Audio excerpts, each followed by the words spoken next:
だから国際結婚は僕は全然賛成派ですね。2人で頑張ってほしいですなんか意外と知り合いのつてとかでいいとこが見つかったりするかもしれない。Hey guys and girls on Ask Japanese, this is Cat, and today we are going to go and ask Japanese what they actually think of international marriages.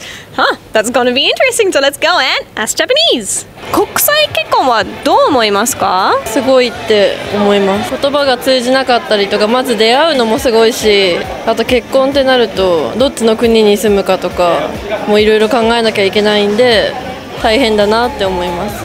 やっぱ文化が違うし、相手の親とうまくやっていけてる人たちがすごいなって思いました。普通にいいんではないかなと思って、誰と結婚しようが関係ないかなって思いますかね。私はいろんな人の文化とかがいろいろ知れて、とてもいい経験にはなると思います。お互いの文化をいろいろ学べる機会なのでいいと思います。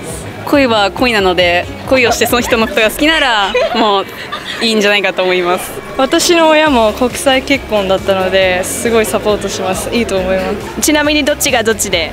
お父さんがフランスでお母さんが日本人です。なんか文化の違いとかいろいろ大変だとは思うんですけど、すごい自分の世界が広がると思うのでいいと思います。知り合いの兄弟とかで国際結婚している人がいるので、なんか国が違うからとかで結婚しないっていうのは変だと思うのでいいと思います。僕は全然ありだなとは思いますよ。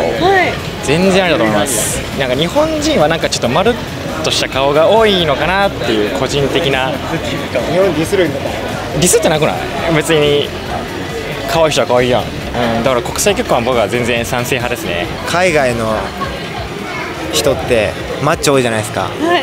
そういうマッチョの人が憧れるんで、海外の遺伝子欲しいですね。だから結構全然いいと思います。全然ありだと思います。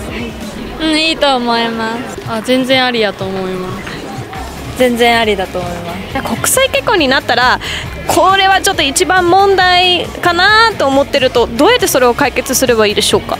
やっぱ食とか文化かな。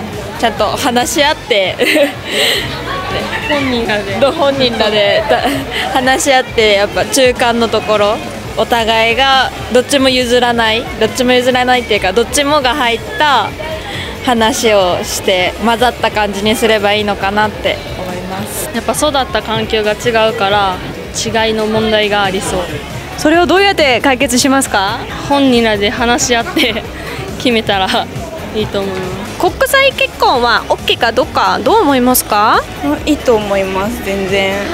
そこの中に出てくる問題が何でしょう？そしてどうやってそれを解決すればいいでしょう？言葉、とか文化とかでもそういうのは一緒に長いこといれば言葉も喋れるようになるし分かるようになるし、文化もお互いのことを理解できるようになるので、長く一緒にいることが大事かなって思います。食生活、日本と海外は